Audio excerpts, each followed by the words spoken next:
Golden State Media Concepts Baseball Podcast. We cover everything Major League, from spring training to the World Series. We've got your favorite club covered, from New York to Boston to LA. This is the Golden State Media Concepts Baseball Podcast.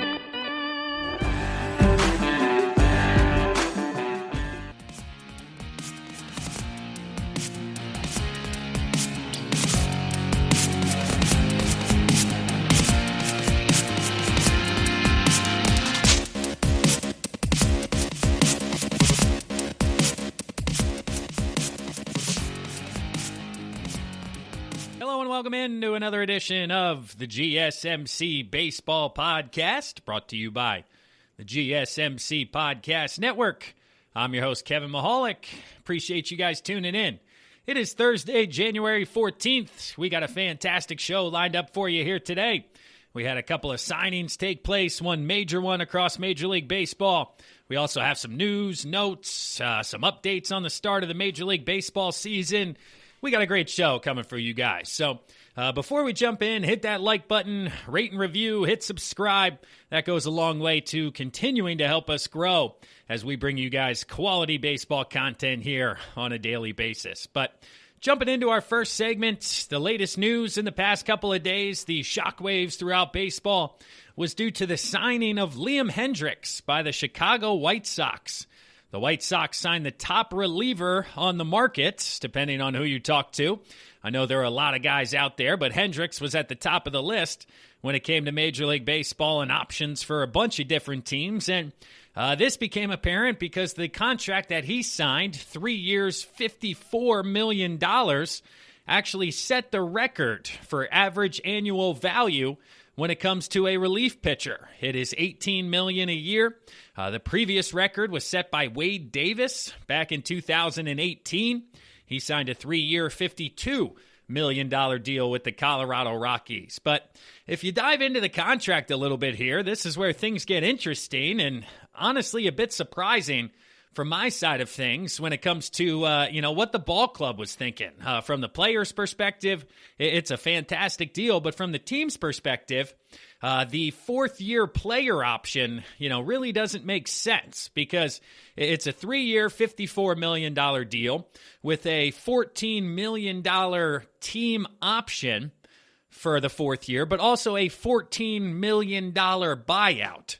So basically, Liam Hendricks is either going to get $54 million over the course of 3 years for his service. If when that fourth year comes, the White Sox say, hey, you've fallen off, the velocity's dipped, the slider isn't breaking as short as it used to, we think we're going to move on from you at this point. Well, they would then pay him $15 million to go away, or they could just keep him for that fourth year at $14 or $15 million. It's the exact same amount of money whether he is on the team or not. So from a player's perspective, I'm thinking to myself, even if I have a 9.0 ERA after that third year, there's no way they're going to pay me $14 million just to go away when they can pay me $14 million here to sit on the bench. I mean, unless there's a young, up-and-coming, recently drafted arm that's costing them $500,000 at that point, what's the trade-off? What's the benefit from the White Sox side of things? I mean, you're going to pay him $14 to go away and then the new kid $500 to pitch?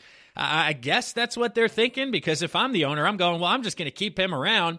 Even if he's struggling, we'll use him in low-leverage situations, third, fourth, fifth innings, whatever it may be.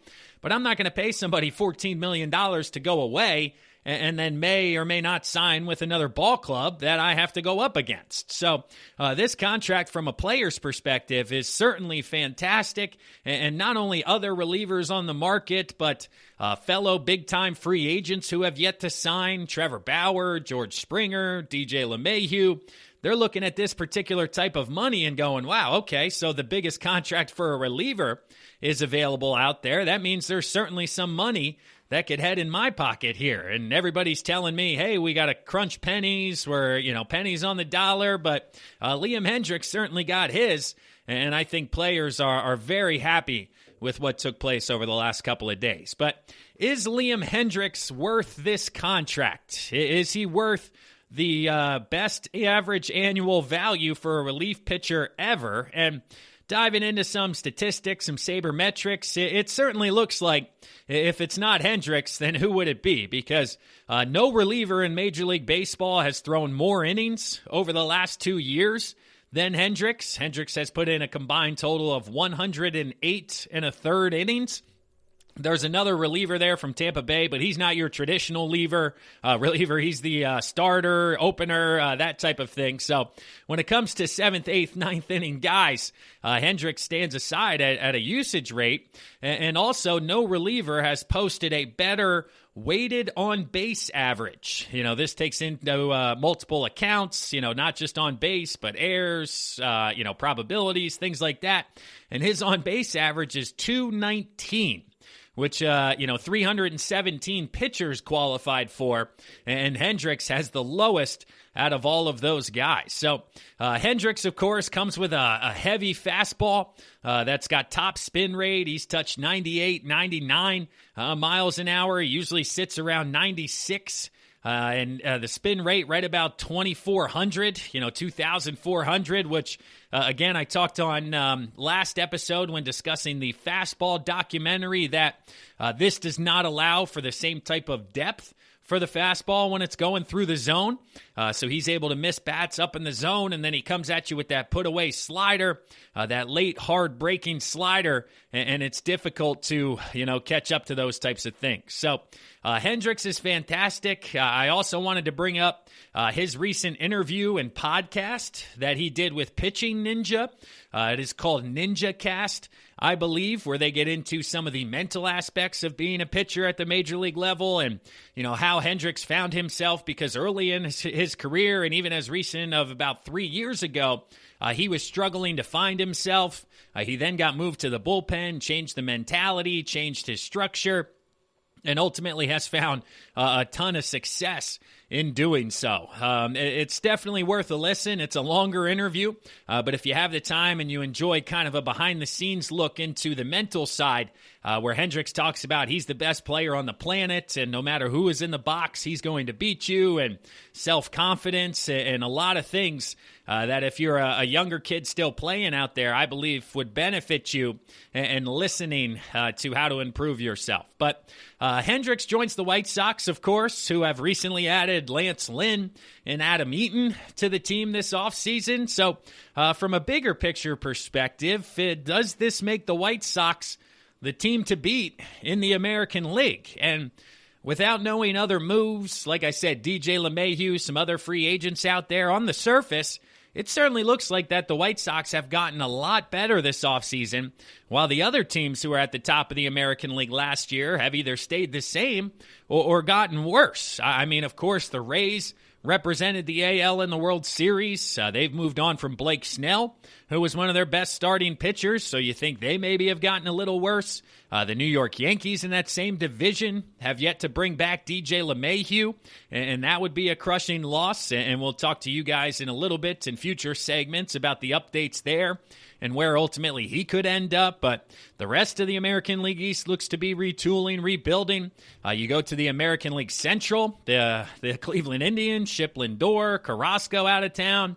They seem to be rebuilding. You have the White Sox in that division. The Minnesota Twins haven't made a ton of moves. DH Nelson Cruz still out there on the market if they bring him back. I like Minnesota, but you certainly have to think that the White Sox would be at the top of that division. And then out west, the Oakland A's make the playoffs, but they're losing Hendricks as well as some others as they continue a rebuild. The Houston Astros are still a good ball club, but nowhere near the level they were 2, 3, 4 years ago. So I think this move puts the White Sox at the top of the American League and really makes them the team to beat because, last year with that offense, the starting rotation, again, adding Lance Lynn to the likes of Dallas Keuchel, Lucas Giolito.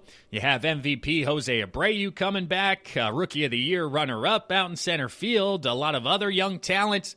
throughout the diamond there. And now with adding Hendricks, this could potentially be one of the best bullpens in all of baseball, because looking at the rankings in 2020, this did include free agent closer Alex Colon, who doesn't look to be back here, but Hendricks is an upgrade over Colon. But last year they finished 7th in ERA, 7th in on-base percentage, 7th in fastball speed, and 5th in WOBA, which is weighted on-base percentage in regards to rankings within the bullpen. And, Fangraphs out there that does a lot of projections. We've used them in some past episodes to talk about how we think Sung-Young Kim will perform coming over from Korea. They now project the White Sox to have the second best bullpen in all of baseball in 2021. And the bullpen is full of guys that you may not even recognize or you may not even know, because I was reading it and looking at it, and there's a lot of guys here who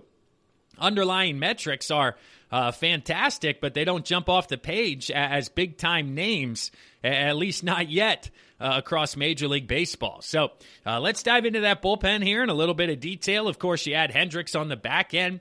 You also have Aaron Bummer, a 27-year-old left-handed pitcher who is flirting with potentially being a top 15 reliever in baseball as well. MLB Network recently released a list of relievers that we'll get to here in a later segment. You'll have to stick around and find out if he is on that list, but he didn't pitch much in 2020. He had a left bicep strain, but if you're looking at the combination of 19 and 20 with a minimum innings of 10 innings thrown, nobody's better at getting ground balls. And Bummer coming at you with an average fastball, 95 miles an hour. He gets 71.7% ground ball rate. So nobody gets better sink on his fastball. He's actually second, but the top gentleman, Jared Hughes, looks to be retired and out of baseball. So Aaron Bummer with 8.4 inches of sink on his fastball coming at you from 95 in the left side. Certainly understand why 72% of guys are hitting a ground ball. So, Bummer solid from the left side. Then you go to Garrett Crochet, also from the left side, only 21 years old.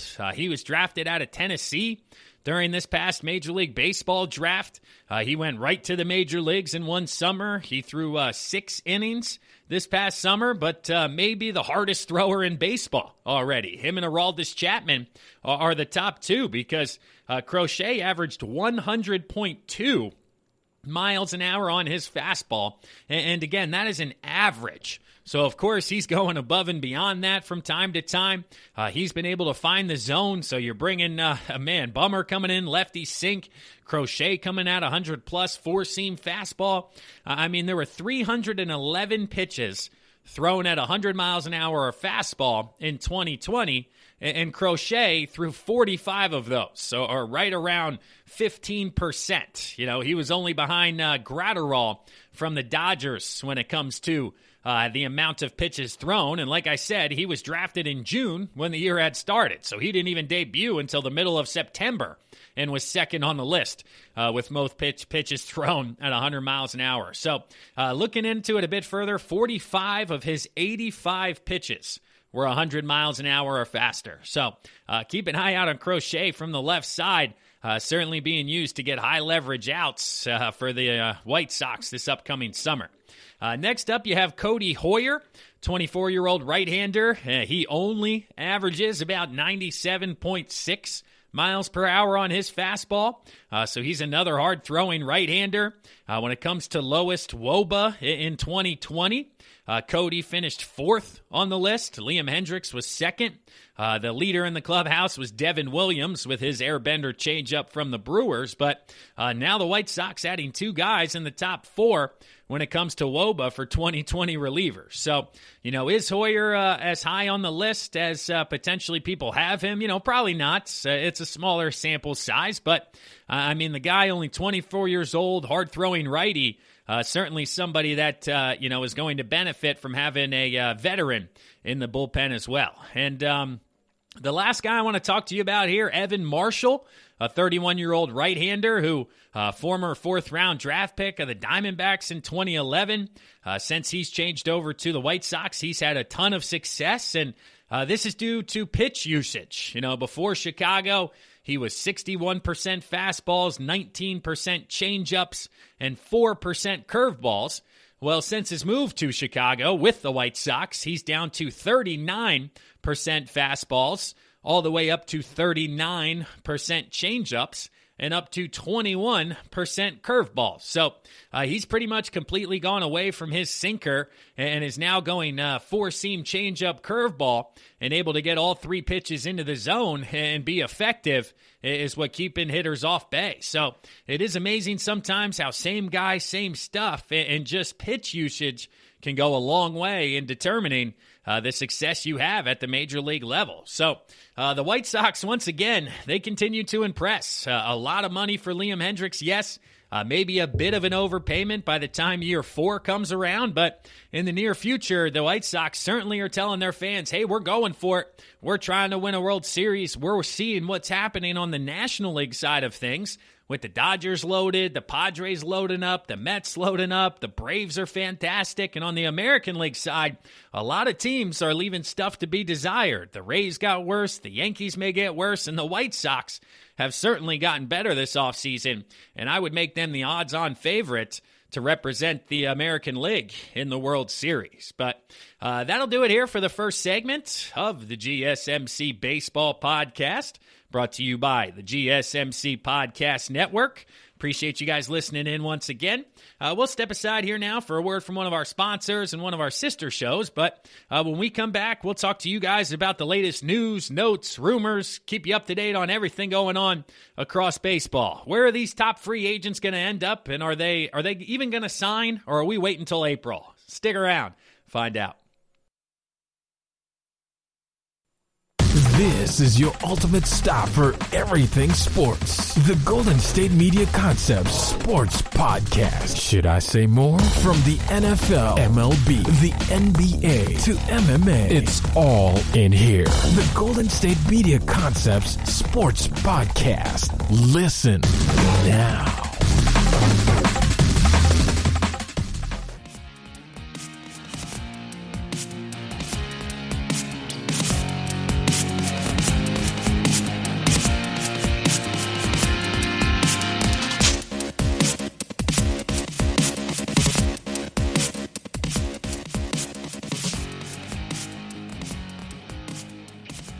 Welcome back to the GSMC Baseball Podcast, brought to you by the GSMC Podcast Network. I'm your host, Kevin Mahalik. Thanks for tuning in, everyone.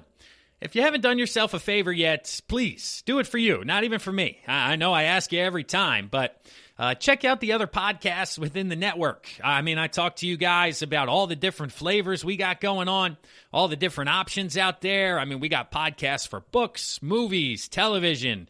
If you're into cars or politics, or if you're just a sports guy, I mean, like myself, I tend to stay in that lane more so than others, but I enjoy the NFL podcast. We got the NHL that came back yesterday. If you're listening to this here on Thursday, the NBA's back. There's a lot going on there with COVID and cancellations and, certainly some interesting storylines. Joel Embiid here locally, Philadelphia. He's got himself an MVP consideration. Should they trade James Harden for Ben Simmons? What's going on? So whatever you're into, you guys can stay up to date on the latest news and notes, weird news, whatever it is. Just type in GSMC into that little search icon down there, and you'll be brought up to date with a ton of different podcasts and intel that'll keep you guys busy here. But jumping into segment number 2, what are we talking about here today? We're going into the news, notes, rumors, what's going on across Major League Baseball. Well, recently there's been a report out of Boston that Andrew Benintendi is available via trade, and there's word out there that scouts would be, quote, shocked if Benintendi is not traded by the end of the weekend. So if you guys listening to this here Thursday, Friday, Saturday, Benintendi, there may be reports anytime now that he is shipping his way out of Boston. There are quite a few teams interested. He's got 1 year, $5 million left on his deal. Then he will be arbitration eligible for the final time before ultimately hitting free agency in 2022. So Boston bought out 2 years of his arbitration. He'll still have one more, depending on, how he performs, is, ultimately how he will be paid. But there is an expectation that he will find his way out of Boston. I saw a report here again in Philadelphia that they were considering sending former first overall pick and center fielder Mickey Moniak, as well as a AAA arm up to Boston. Now, the Red Sox and Phillies came together last summer to make a deal for some relief pitching. So those two know each other well. Dave Dombrowski, formerly of Boston, Chaim Bloom, the new gentleman up there. So it'll be interesting if they're able to come together for another deal. But there is more activity coming out of Boston as well. They are rumored to be interested in several free agents. And Buster Olney, ESPN's Buster Olney, reported that, quote, the Red Sox have talked a ton of possibilities and are preparing for a series of moves before the start of spring training, end quote. So, moving Benintendi isn't the only move that's on the mind for the Red Sox. There's a couple of other names here that have been linked. Right-hander Jake Odorizzi, starting pitcher. He's up and down when it comes to his career. He was in Minnesota for some time, then down to Texas, but professional arm to come in and give them quality innings. You have veteran relief pitcher Alex Colomé, formerly of the White Sox, and his .8 ERA from 2020. Now, there are some concerns when you dive a bit deeper into sabermetrics. There's a dip in velocity and, hard hit contact has increased. But, it is a results-oriented sport, and Alex Colomé was still fantastic for the White Sox this past summer. You have former Cy Young winner Corey Kluber, who is going to be pitching for teams on Wednesday, January 13th. So you guys may know how that workout went by the time you're listening to this. He's going to throw about 25 to 30 pitches, and it seems to be about 2/3 of Major League Baseball teams will be in attendance. So the main goal is to show teams he's healthy, show teams that the velocity is still there, because he's basically missed the entirety of the last 2 seasons with multiple injuries, forearm, torn right throwing muscle, a lot of different things going on with Kluber, but he could be a perfect, buy low free agent option for not only Boston, but a couple of other different teams out there. And the last guy the Red Sox have been tagged to is actually outfielder Yasiel Puig. Puig's been in and out of baseball and, could find himself as a cheap option out there in the outfield for Boston. And, Puig, a lot of people don't like him. I actually don't mind him. I like the energy he plays with. I like the passion that he brings to the yard. Ultimately, he's probably not the performer he once was, but he'll give you professional at-bats. He'll play hard for you, and I do think that people in Boston would certainly like that. So next on the rumor mill here we have is the Miami Marlins checked in with the Chicago Cubs on Wilson Contreras. The Cubs certainly want to go younger, and Miami has a ton of those assets available. It has been reported that nothing is imminent. They're not extremely close to coming together for a deal, but, Yu Darvish recently moved. Chris Bryant's been rumored. Contreras has been rumored. So throw the Marlins into the mix of teams that could potentially need Contreras. And catcher appears to be one of the Marlins' biggest needs. They have Jorge Alfaro, who they got from Philadelphia back in the JT Realmuto trade, but he continues to develop slowly. He's got a nice bat, but struggles defensively behind the plate. They signed veteran Sandy Leon to a minor league deal, but certainly Fangraphs projects them to be at the bottom 5 when it comes to the catching position and the production that they will be receiving here in 2021. So stay tuned on Contreras, but the Cubs, they're talking to everybody about anybody, so don't be surprised if you see reports pop up here in the near future. Next up, the Reds here. The Reds are looking to trade a slugger. They're looking to move on from their top starting pitching, Sonny Gray or Luis Castillo, as they continue to look to trim payroll. But it was reported that Cincinnati is, quote, open to listening to offers for Nick Castellanos, Mike Moustakas, Edwino Suarez, Suarez, of course, would get the most interest out of all of those guys. He has a fantastic offensive season, a great hitter, a third baseman. Mike Moustakas as well as a third baseman. Castellanos in the outfield. So I do think some of this is a little bit unlikely, but there are reports out there. John Heyman of MLB Network reported that the Nationals talked to the Reds.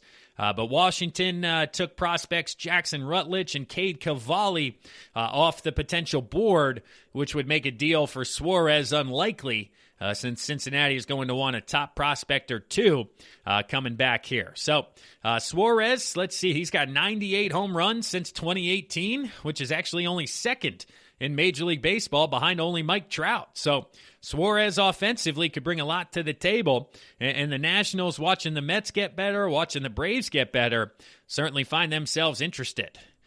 Justin Turner is still reportedly the Dodgers' first choice at third base, but they know it may not be easy based on what Turner is asking for contract-wise. Josh Donaldson went 4 years, $92 million from the Twins. Donaldson was coming off an age 33 season, while Turner's coming off his age 35 campaign. So Turner has made it aware he is looking for a 4-year deal.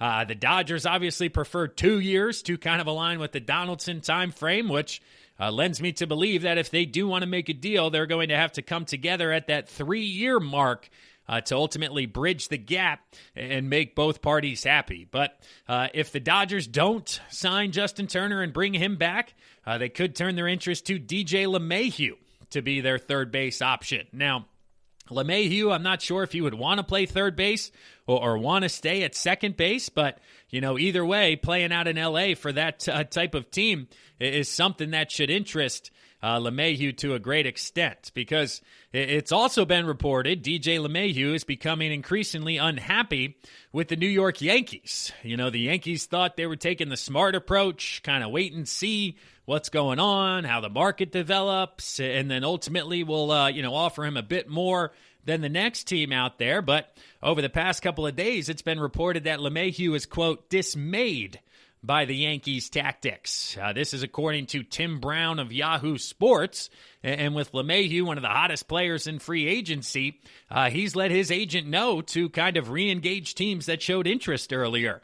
He really had made it aware that I want to return to New York. I believe we're on the same page in regards to what I'm worth and what I bring, but he is not happy with the way the Yankees are communicating and negotiating. And, he's reached back out to the Blue Jays, the Dodgers, the Angels, the Mets have shown interest as well. Of course, it would be extremely hard for the Mets to work that contract in with their extension to Lindor pending, but both teams showing interest, at least in regards to LeMahieu. LeMahieu has also expressed he is looking for a contract, quote, at least on par with the one J.D. Martinez signed with the Red Sox a few years back, where J.D. got 5 years of $110 million. So just over $22 million a year, I believe it is, for J.D. Martinez. And for DJ LeMahieu, I don't believe that is out of the world of possibilities. Other teams that have shown interest, we got the Braves, the Cardinals, the Red Sox.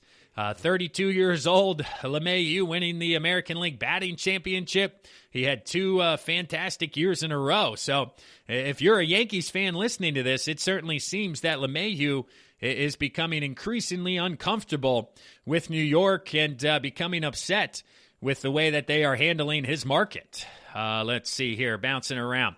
Next up, we have Brad Hand, who could potentially be heading to the New York Mets.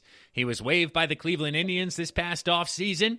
He had a 2.05 ERA, 29 strikeouts to just 4 walks in 22 innings last season.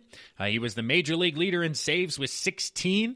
And over the past 5 years in 320 innings, Hand's ERA is 2.70. So it certainly seems that, he is one of the top relievers available on the market.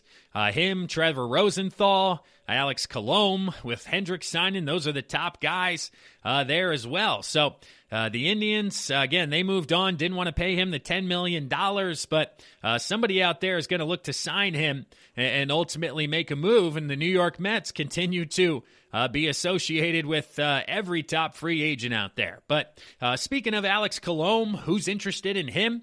We've seen the names of the Padres, the Phillies, the Red Sox, the Twins, among teams showing interest in Colomé. According to Mark Feisand of MajorLeagueBaseball.com, a lot of teams thinking he could be a nice bargain option compared to the deal that Hendricks was able to sign. Still being successful. Like I mentioned, there are some red flags when it comes to velocity and, sabermetrics and analytics. But, really, he is a great option on the back end of the bullpen, been successful for years. So I don't think that the concern will be there. It's just a matter of the length of the contract ultimately aligning to what the teams are looking for. So let's see. Trade discussions have taken place between the Blue Jays and the Cubs.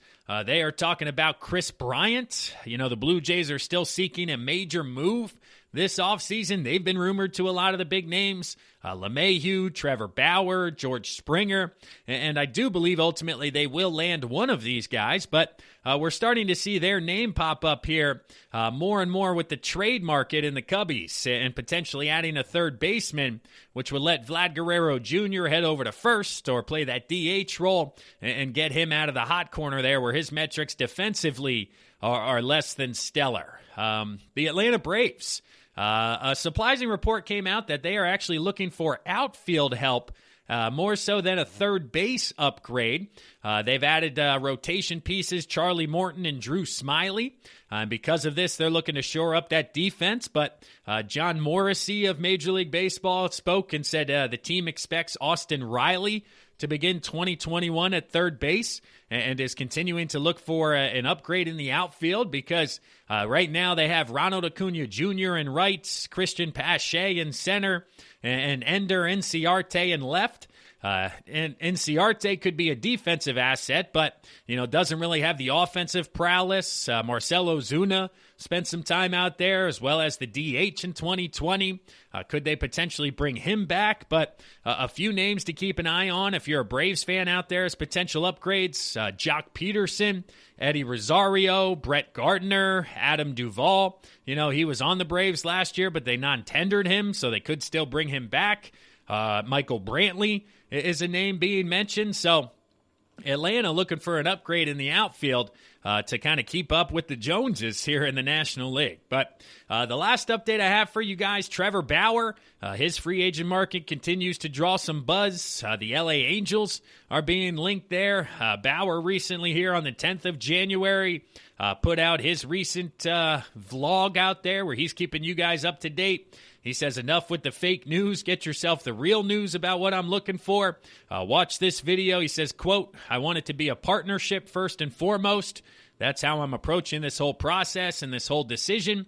I want this to be a partnership with the team I choose. So there really haven't been any specific details released about Bauer or potential destinations, but I do think here as we transition into the end of January, beginning of February, we will start to see some of the larger dominoes fall because we're getting to that point here 5 weeks away from spring training, which again is apparently going to start on time, but we're going to get into that next segment. So we'll wrap this segment up here. That'll do it. That's the latest news, rumors, notes going across Major League Baseball. So let's step aside here one more time for a word from one of our sponsors, a word from our sister shows, and then when we come back, we'll get into that report here a little bit that the MLB is going to play a full 162 and start on time. So stick around, everyone. I'm your host, Kevin Mahalik. We'll be right back.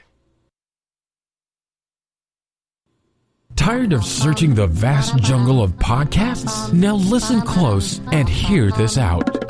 There's a podcast network that covers just about everything that you've been searching. Hey! The Golden State Media Concepts Podcast Network is here. Nothing less than a podcast bliss with endless hours of podcast coverage. From news, sports, music, fashion, cooking, entertainment, fantasy, football, and so much more. So stop lurking around and go straight out to the Golden State Media Concepts Podcast Network. Guaranteed to fill that podcast itch. Whatever it may be. Visit us at www.gsmcpodcast.com. Follow us on Facebook and Twitter and download us on iTunes, SoundCloud, and Google Play.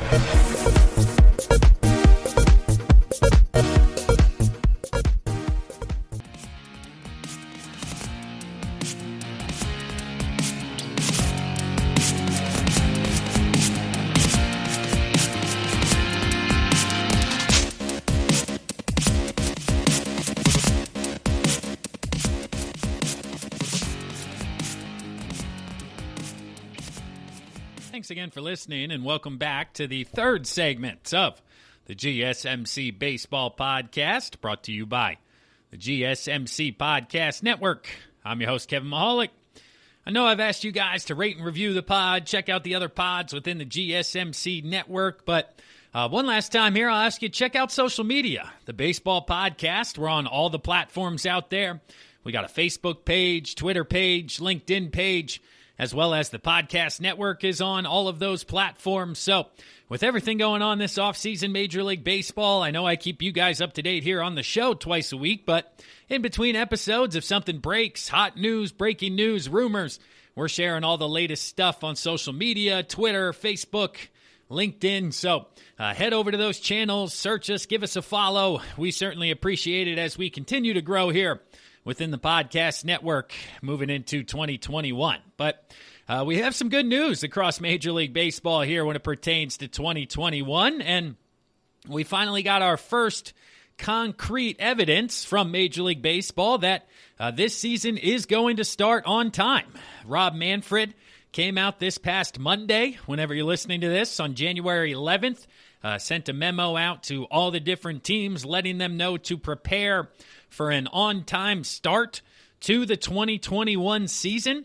This includes spring training in February, and it was reported a bit ago, I had talked to you guys maybe a month or so ago now, that Major League Baseball and its owners were pushing to delay the start of the season to try to have another shortened season, or at the very least delay the start and still play 162 games. But the MLB Players Association, the union, pushed back extremely hard on these type of engagements, these types of negotiations, because based on what baseball was able to accomplish last summer, ultimately June, July through October, and playing and completing the Major League Baseball season, as well as the NFL, the NBA, the NHL, showing that it is possible to start and complete the seasons in its entirety. That took all the leverage away from Major League Baseball, because last summer, when all of this was coming down in March, April, all of this was really just starting to manifest itself.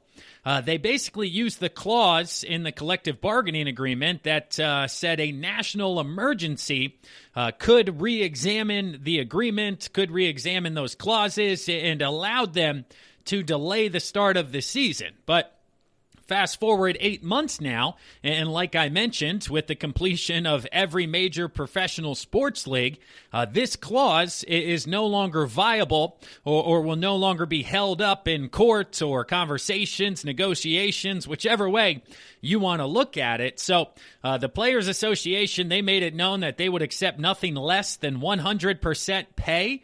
So basically, they told the owners, yeah, it's cool. You guys can delay the season a couple of months. We'll play 100 games, but you're still going to pay us for 162. And the ownership side of things, that is not great business. I know they are still losing money, and I use air quotes when I say losing, because once again, these are not actual losses for Major League Baseball teams. These are just not anticipated profits. So say when you put on a game, full capacity, normal game, you make $100,000 profit.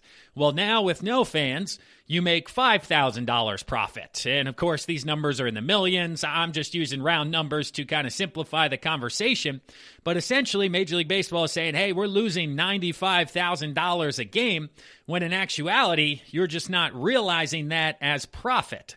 So the players say, hey, you're going to pay us, and if you don't play the games, of course, you're not going to make any profit at all, and they will actually become losses due to TV contracts, national TV contracts, local TV contracts, whatever your local team or organization works with. You know, here in Philadelphia, it's Comcast Sportsnet that they have a huge deal with, and other local cities, Fox Sports, whatever it is, they are still making money when they play these games.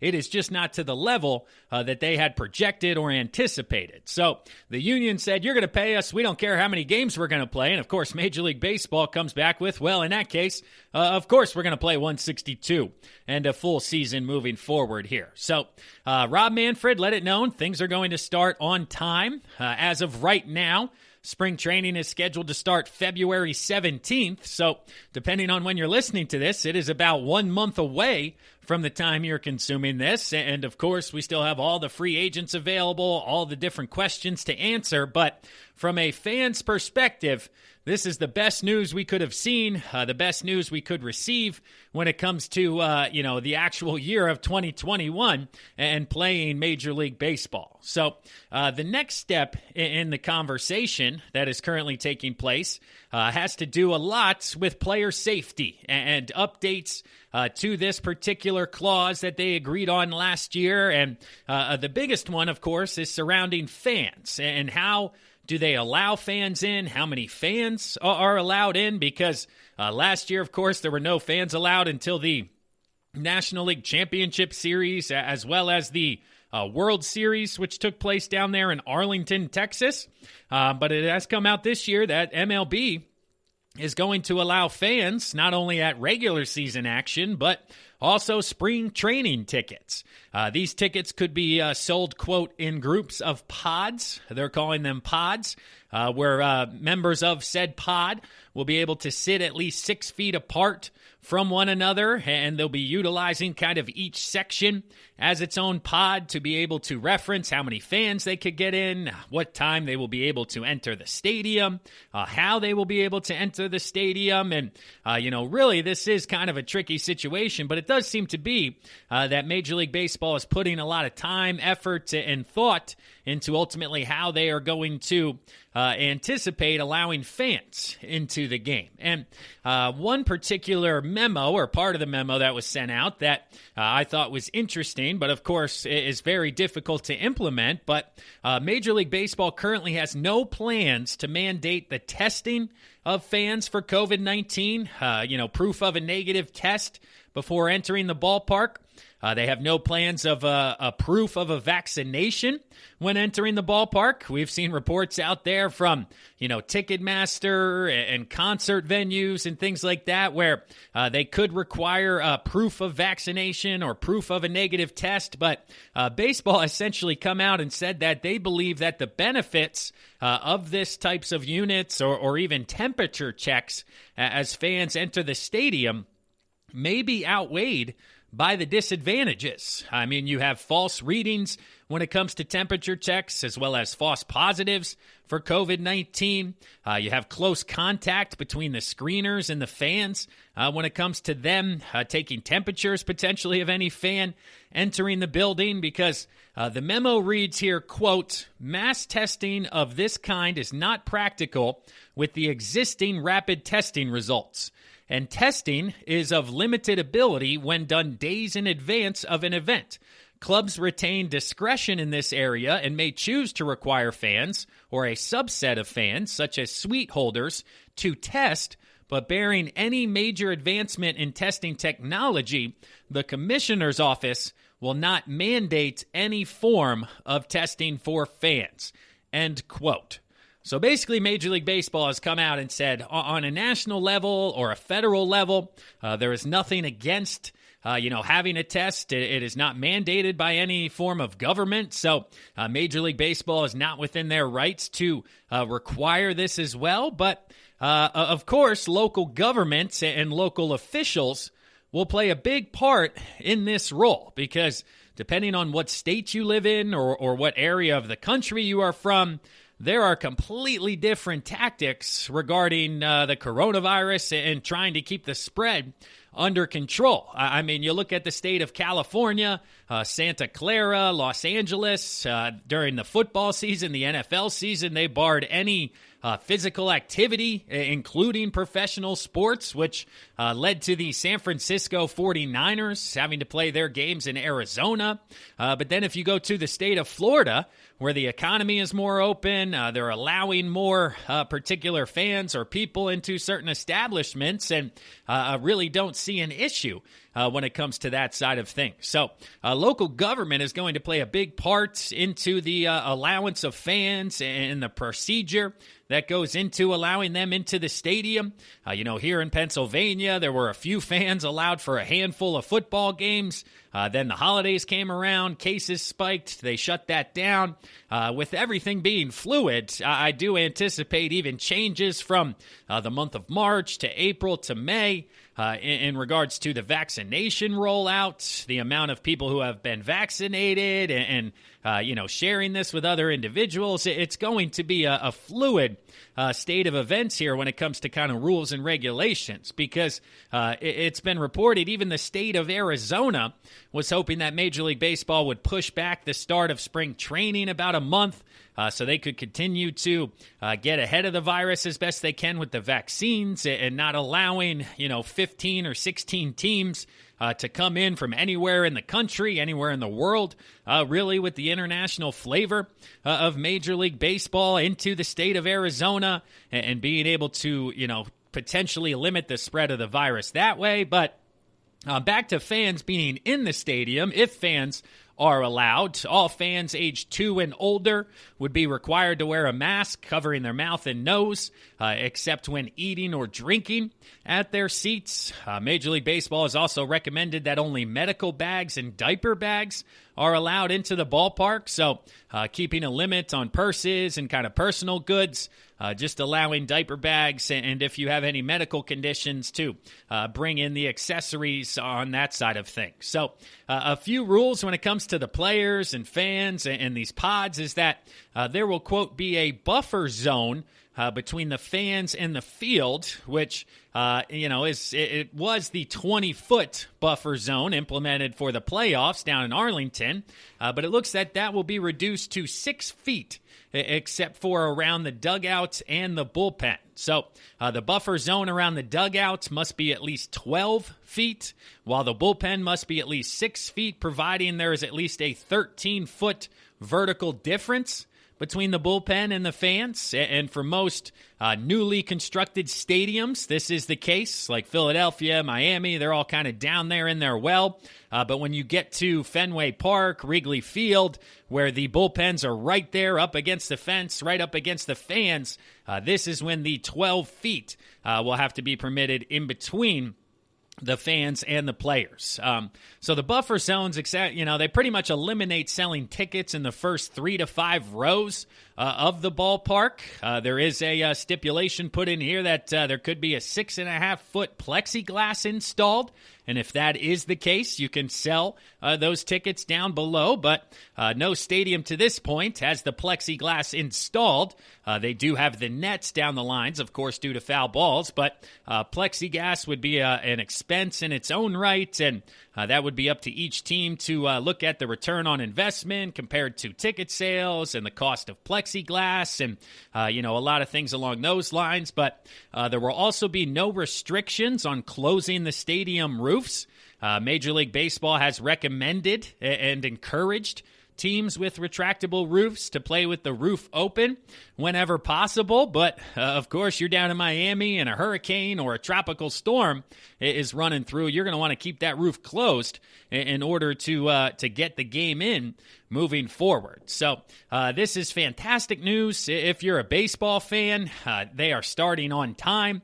The memo has come out. They're going to play a full 162, and I couldn't be more excited to hopefully get things underway here in just over a month. But, I find myself asking, am I going to attend a baseball game this summer until I get vaccinated, or until, everybody is vaccinated to the point where cases are dropping astronomically? And, I'm still on the fence, honestly. I'm a person who keeps things very close to the vest. Even here, it's really only kind of been the grocery store back home. I haven't really, gone out to eat too many times or went to too many gatherings throughout the holidays. We kept things to the immediate family instead of the extended family, trying to limit the interaction and the overlap type of thing. So I understand baseball and the local teams, local organizations are going to try to do everything as safely as possible. but I'm also still on the fence on whether or not I'm going to try to attend these games. And, I want to hear from you guys out there. Let me know in the comments where you guys are watching this. Are you excited to attend a baseball game this summer? Or are you staying away until you get vaccinated and then you will go?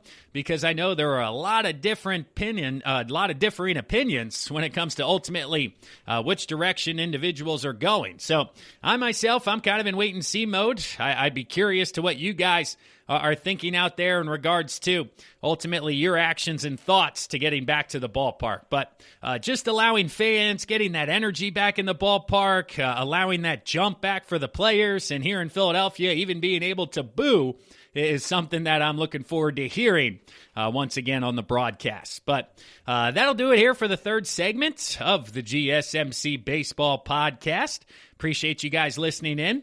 We're going to step aside one last time here, but when we come back, Major League Baseball, or MLB.com, has been releasing their top 10 players in baseball when it comes to different positions.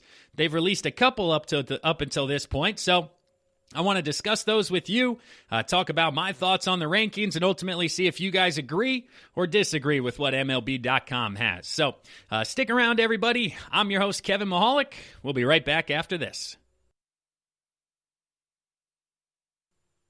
Want to know the latest in soccer? Then listen to the Golden State Media Concepts Soccer Podcast. From MLS, the World Cup, and the Premier League, we've got you covered. The latest updates, the hottest matches, and news on the league's top players. It's the Golden State Media Concepts Soccer Podcast. David Beckham scores the goal to take England all the way to the World Cup finals. Listen now.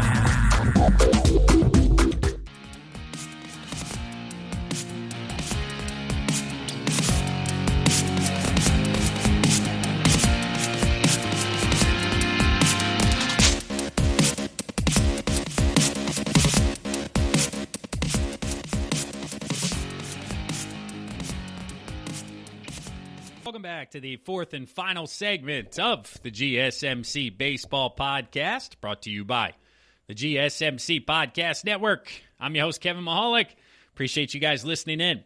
It's Thursday, January 14th. We're cruising right along here, first month of the year. Hopefully 2021 has treated you guys a bit better than 2020 did. Like I said, we got the good news that they're going to play a full baseball season, so that's certainly an upgrade from where we were in 2020 and the conversations we were having there. So hopefully you personally, you guys are doing okay. Your New Year's resolutions are still going strong. Now that we're 2 weeks in, whether you're trying to lose weight, quit smoking, whatever it is out there, the standard type of New Year's resolutions, I wish you guys continued success, continued self-discipline along the lines of what you guys are trying to accomplish this year. But thanks for listening, of course. Share us with one of your friends. Text us out there. Be a friend. Tell a friend as we continue to grow and spread the word here within the GSMC Baseball Podcast. But here in segment number 4, we usually like to have a little bit of fun. The last couple of episodes, I talked to you guys about the best baseball movies, the best baseball documentaries. In an upcoming episode, we're going to discuss the top books that are available out there, whether it's a coaching style of book, an autobiography. I want to get a list together for you guys who like to read to ultimately catch up on some new stuff here for 2021 to bring to your collection. But on MajorLeagueBaseball.com, or the MLB Network, they are continuing their annual top 10 players right now for each position. They are ranking the top 10 when it comes to performance in 2020, overall career performance, and there are a lot of new names on the two lists that have been revealed so far. They're breaking it down position by position, starting out with the catching position, working all the way to right fielders, which is going to be released on February 3rd. So doing a couple of positions per week. You guys can expect this to be an annual type of conversation, probably on our Thursday shows moving forward here. But like I mentioned, they started out with the catcher's position and ranking the top 10. So I want to do this. I want to go from 10 to 1. So you guys can obviously kind of anticipate who will be at the top. But out of the 10 players ranked, 6 out of the 10 were not in the top 10 for 2019. So the catcher spot has seen a lot of turnover when it comes to last year to this year. And it really just goes to show kind of how fluid the game of baseball is and how difficult it is to maintain that level of success to put you in the top 10 in your position group year after year. So at number 10, you have James McCann, who signed in the New York Mets organization, of course, formerly of the White Sox. He was not ranked last year, but had a fantastic year, a career best 896 OPS. So he will be, breaking into the top 10 here. I was honestly surprised that he was that low with the contract he got and the discussion around how he is the second best catcher available on the free agent market and the 10th overall in the game. So it really shows that the catcher's position, when people become free agents, that doesn't happen very often because the ability and the excellence of somebody behind the dish is something that you usually don't let walk into free agency. But number 9, we have Mitch Garver of the Minnesota Twins. He was ranked 4th last year, so he dropped a handful of spots down to 9th.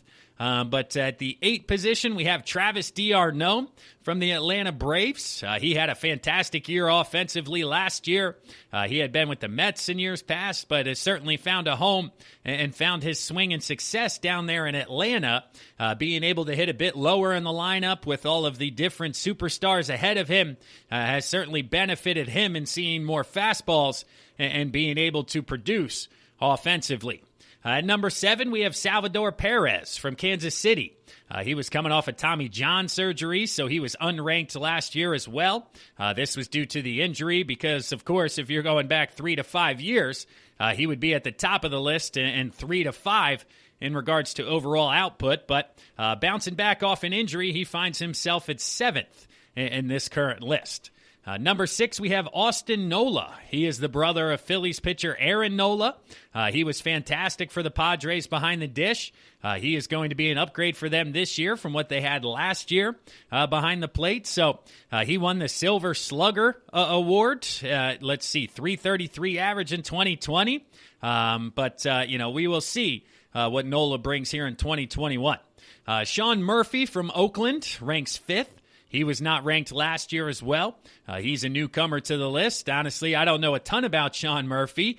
He's a younger player. He's only logged, not even 100 games in the major leagues, but off to a hot start with an 846 OPS for Murphy. At number 4, you have Wilson Contreras, who was ranked 3rd last year, and we've discussed in detail how he is currently being coveted by a number of teams as a potential trade addition as the Cubs look to move on and, kind of restock and retool.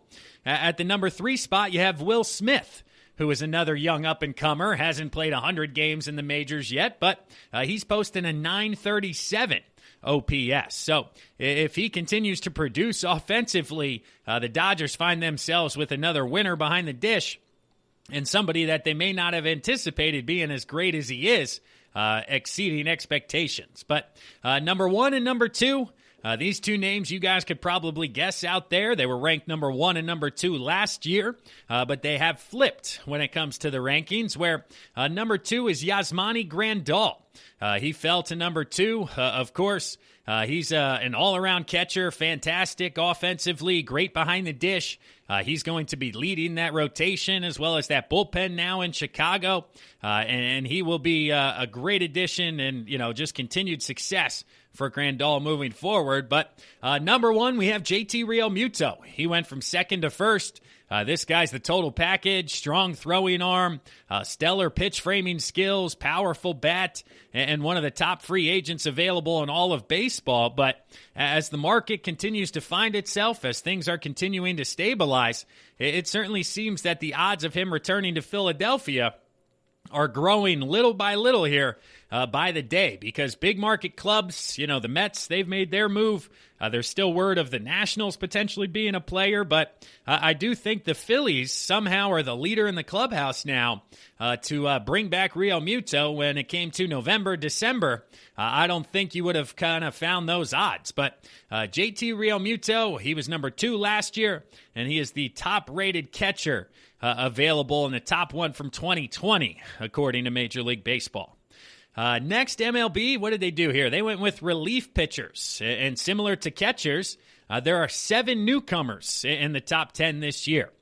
Familiar face is in the top spot. We'll get to him. We discussed him in quite some detail, but ultimately a lot of newcomers, a lot of young guys are making things, making things happen, making their voices heard. Because at number 10, you have Josh Hader of the Milwaukee Brewers, who fell all the way from the number 3 ranking this past year.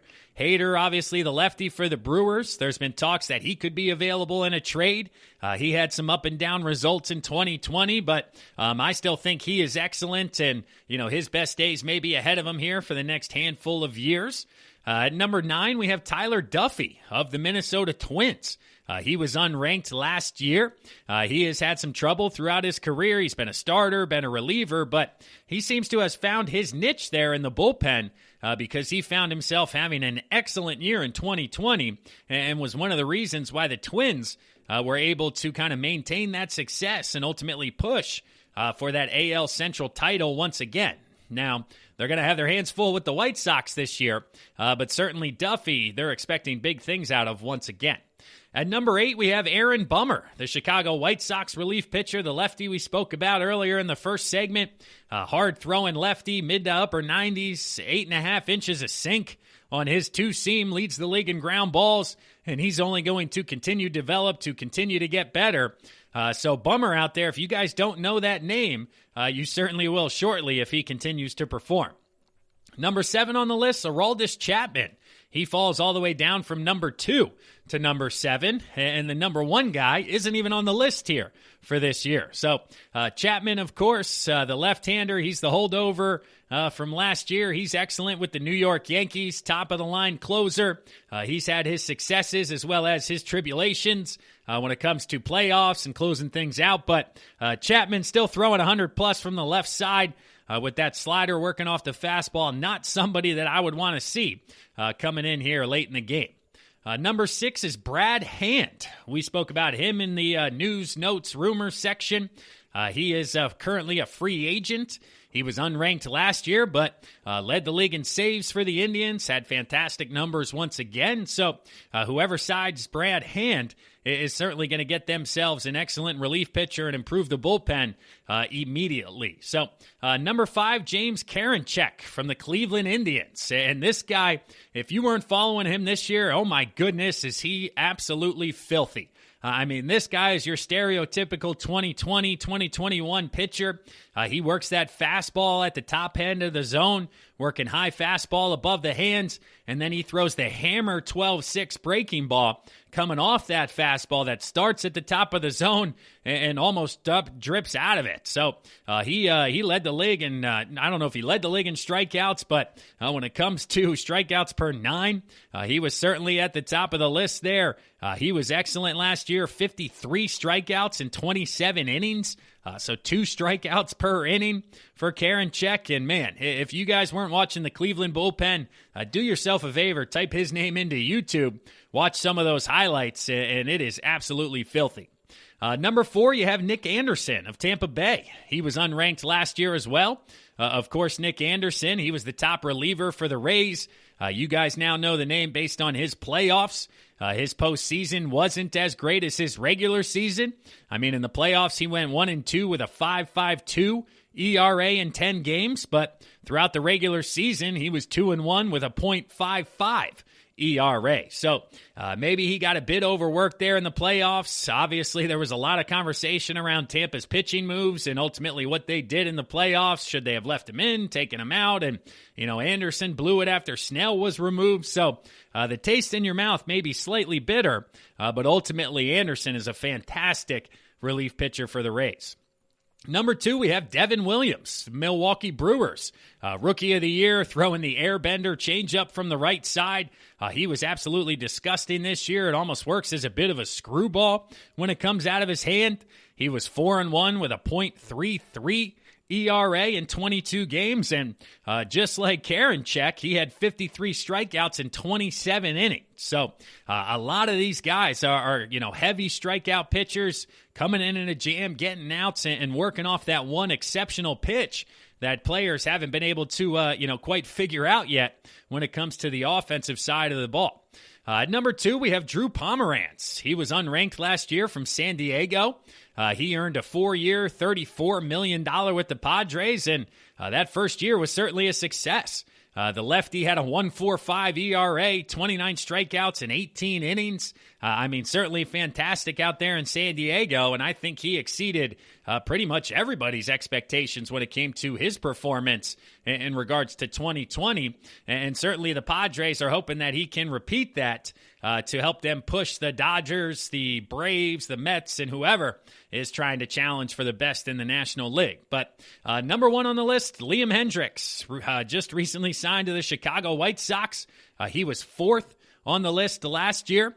He went 3-1 with a 1.78 ERA this year. He had 14 saves in 24 games for the Oakland Athletics, like we touched about. That slider fastball combination, high 90s, sharp breaking slider working off of it. So, he is a fantastic signing, breaking the record for average annual value, and the White Sox are getting a good one there. But honestly, I do find it fascinating that, 6 or 7 catchers in the top 10 were not listed last year. Maybe this has to do with the shortened season, only 60 games, kind of a 2-month window out of a typical 6-month season where these guys could have gotten hot. Maybe they cool off during the other months and ultimately things kind of stabilize when it comes to statistics. But same goes with the relief pitchers. 7 out of 10 new to the list here, and it just goes to kind of cement the thought that relievers are so volatile when it comes from year to year. One year they can be locked in, the next year they can struggle, and this can even be from a night-to-night basis. So, these lists ever-changing, ever-updating, but certainly fascinating to see some of the newcomers to both of these lists here. But as these continue to be released, we'll continue to talk about them. It'll give us something to discuss here on Thursdays, a little bit of a routine basis as we continue to count down to spring training. And as we get closer, when more free agents sign, I'll discuss in more detail kind of my predictions, power rankings, because right now with all these top free agents still on the board, I certainly think a lot could change very, very quickly. But that'll wrap things up for today's episode. I appreciate you guys listening in once again.